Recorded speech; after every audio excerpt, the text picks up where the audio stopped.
massivement parce que nous n'allons pas être longs, mais nous allons être crus. L'analyse sera crue et dangereuse. Je dis merci comme ça à tous ceux qui se sont connectés, tous ceux qui sont en train de se connecter. Nous sommes et nous vivons extrêmement difficile.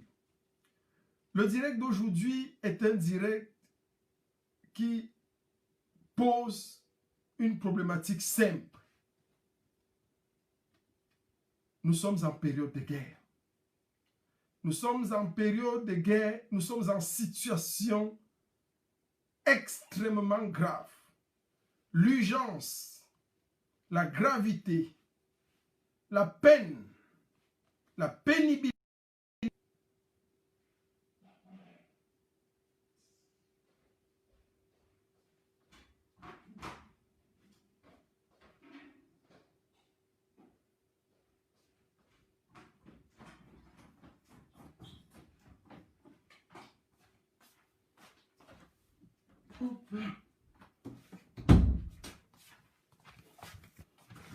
Ok. Merci pour le temps de patience que vous avez eu. Merci encore aux uns et aux autres. Donc, on a eu des soucis. Comme toujours, le direct, il est signalé et signalé. Donc, j'étais en train de dire tantôt, avant que nous ne soyons perturbés par ceux qui aiment bien nous perturber et qui se plaisent à nous perturber, que la situation est très grave. La situation est très grave. Notre lutte de résistance traverse des moments difficiles. L'ennemi est en train de gagner du terrain. Et de manière latente et de manière difficile, nous sommes en train de régresser. La situation est délicate et dangereuse. Je parle aujourd'hui avec un ton très grave. Je parle aujourd'hui avec une voix amère. Nous avons connu pendant 2 ans beaucoup de succès.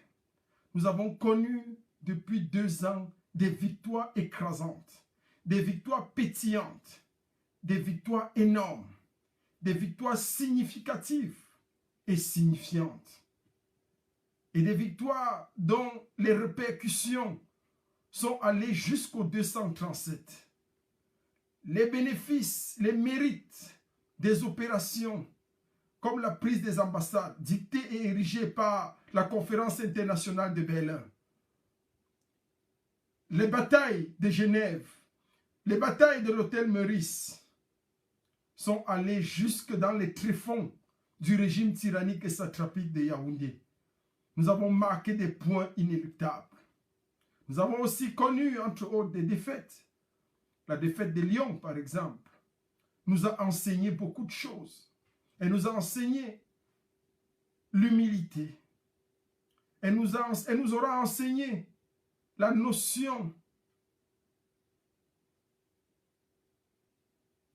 de l'urgence d'être ensemble, d'être unis pour renverser au plus tôt cette tyrannie. Et voilà qu'aujourd'hui, alors que le président élu est embrigadé, alors que le président élu est presque en prison, une prison à ciel ouvert qui ne dit pas son nom, alors que le régime satrapique a pu retourner la situation, ce qu'il n'aurait pas pu faire il y a encore cela quelques mois, ce qu'il n'aurait pas pu faire tout au déroulé de l'année 2019, à partir du moment où il a été libéré jusqu'à maintenant, depuis 2020 même, il n'aurait pas pu le faire. Les voilà qui ont repris un ascendant pour marteler et manifester qu'effectivement, il tire les ficelles.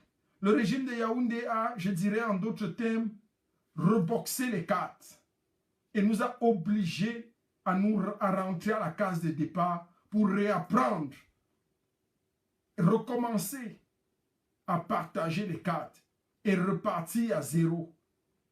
Voilà la situation dans laquelle ces gens nous ont mis. Il s'agit pour nous ici de tirer les leçons. Il s'agit pour nous ici de voir qu'est-ce qui nous a amené à régresser. Qu'est-ce qui nous a amené à une telle situation? Qu'est-ce qui nous a conduit à un tel degré, niveau de régression? Quel est le problème? Voilà autant de questions que nous devons nous poser. J'ai la voix sèche et amère parce que il y a de cela quelques mois, il y a de cela 1 an, voire plus, on ne se serait pas cru à ce niveau. On aurait imaginé tous les scénarios possibles, mais pas le scénario actuel.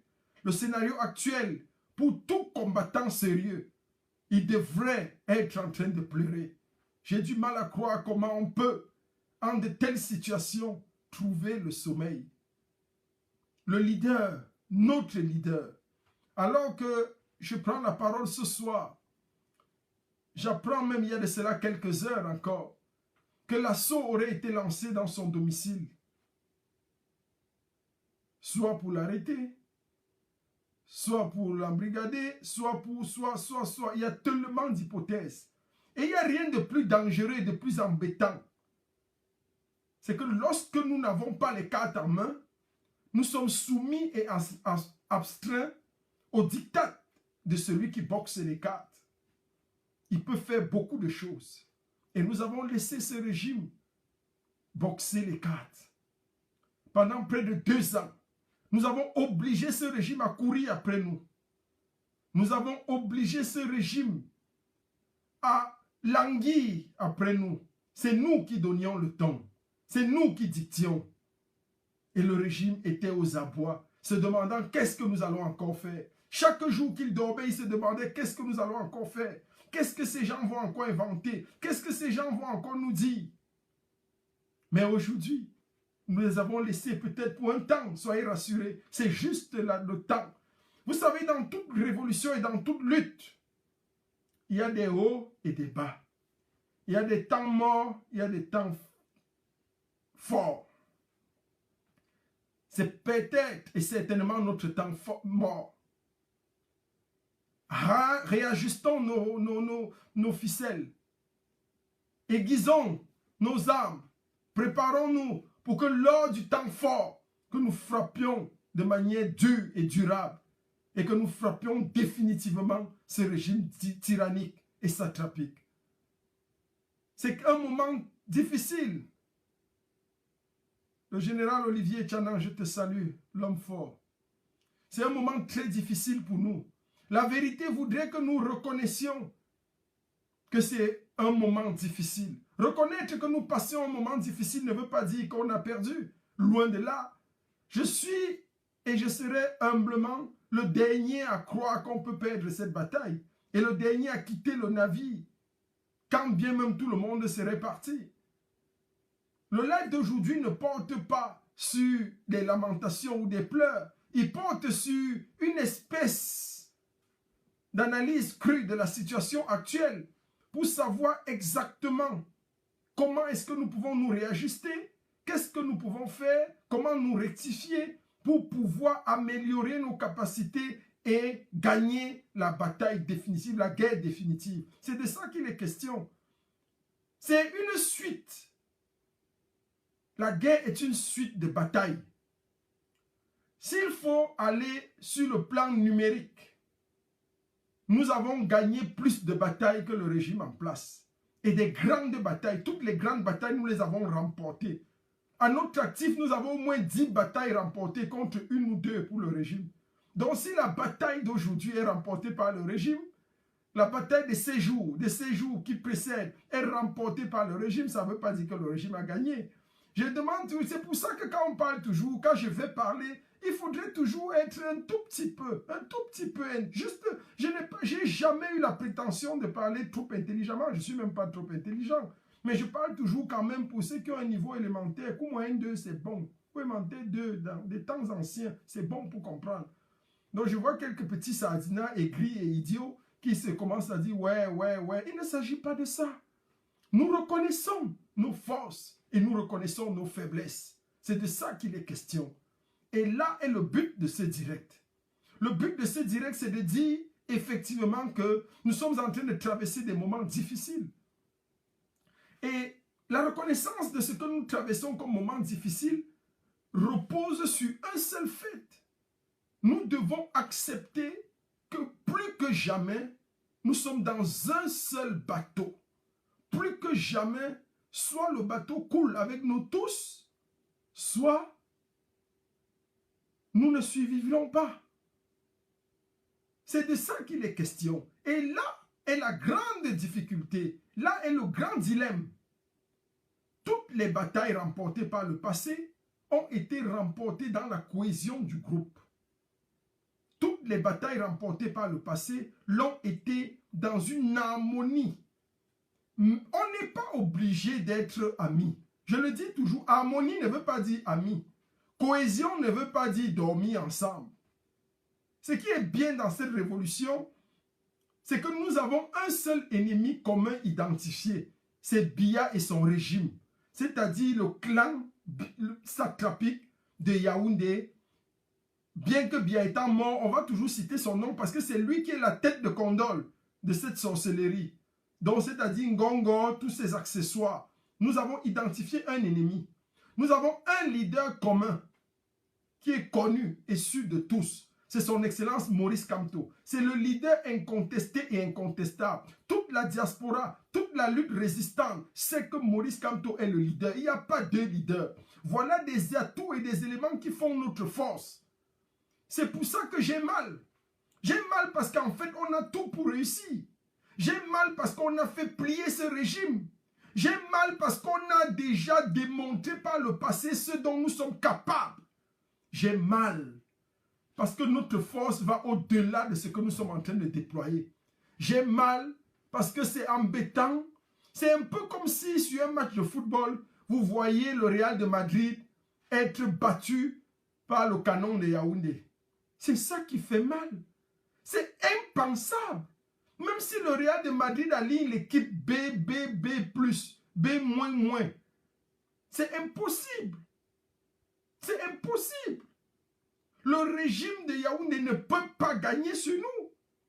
Nous avons démontré par A plus B ce dont nous sommes capables. Les victoires que nous avons remportées. Et nous continuons de les remporter. Le régime est tombé à genoux. Le régime a plié les chines. Le régime a longtemps eu peur. Il suffit parfois en stratégie d'un moment de panique. D'un moment mal géré. Il suffit d'une seconde d'inattention, un incident, un moment n'a pas été bien géré et boum, ça déclenche quelque chose. C'est ce dont il a été question ici.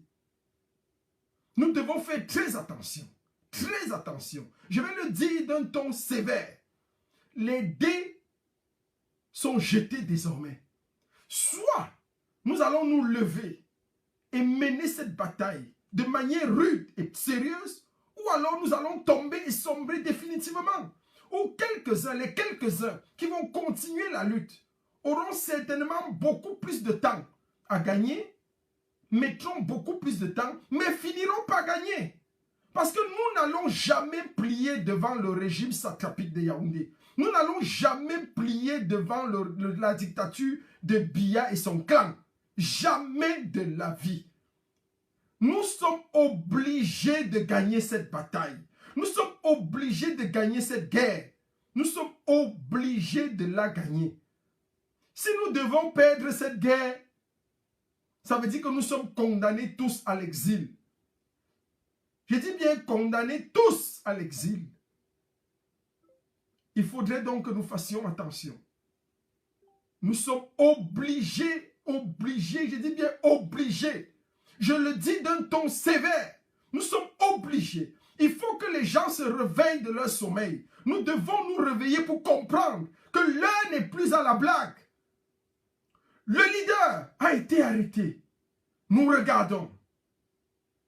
Le leader a été cerné d'abord. Nous avons regardé. Ils se sont approchés. Nous avons regardé. Aujourd'hui, ils ont mis l'assaut dans sa résidence. 10 sont d'abord entrés. Ensuite, tous sont entrés. Nous continuons de regarder. Ce n'est pas quand il mourra que nous allons dire quelque chose. Ah oui, Maurice Kamto était. Il était. C'est comme ça que nous voulons conjuguer ce verbe? Moi non. Moi non. Moi non. Et je crois que vous aussi, non. Nous voulons voir cet homme présider aux destinées de notre nation. Nous voulons voir cet homme nous donner ce qu'il a encore en son sein pour la construction d'un Cameroun prospère. Nous voulons voir cet homme dire aux Camerounais comment est-ce qu'il aurait aimé que le Cameroun soit demain. Quels sont ses projets? Nous voulons lui donner sa chance. Parce que sa chance, c'est notre opportunité. Sa chance, c'est notre grâce. Sa chance que nous lui donnons, c'est notre aubaine pour changer à jamais notre pays, changer notre ville, changer nos États, changer nos institutions. Il faut qu'on fasse très attention. Cette situation ne profite à personne, sinon au régime de Yaoundé. Cette situation ne profite à personne, sinon à la France et ses alliés. Cette situation ne profite à personne, sinon aux ennemis du Cameroun. Il est temps pour nous, par un sursaut d'orgueil, que nous nous levions comme un seul homme, pour nous réapproprier notre avenir, pour nous réapproprier notre destin, et changer en jamais ce qui a lieu de changer, pour que cette guerre soit gagnée par la diaspora combattante. Nous avons du potentiel. Nous avons de la force. Nous avons de la dynamique. Nous avons du talent. Nous avons de l'énergie. Nous l'avons prouvé par le passé. Ne dormons pas. Réveillons-nous. Parce que l'expérience a montré que seuls, nous ne pouvons rien. C'est ensemble que nous sommes forts et invincibles. Ceci dit, je vais le dire d'une manière simple pour me résumer. Maurice Kamto, le leader de la lutte, le leader de la révolution camerounaise, le leader de la lutte de libération du Cameroun, est aujourd'hui dans une situation de prison dorée. Nous ne pouvons pas le laisser mener en prison par les forces tyranniques, les forces dangereuses, les forces néfastes, les forces néocoloniales, les forces pro-françaises, les forces du régime de Biya et sa clique. Nous ne devons pas un sursaut d'orgueil. Nous ne devons pas un sursaut d'orgueil nous lever comme un seul homme pour clamer haut et fort sa libération, poser des actions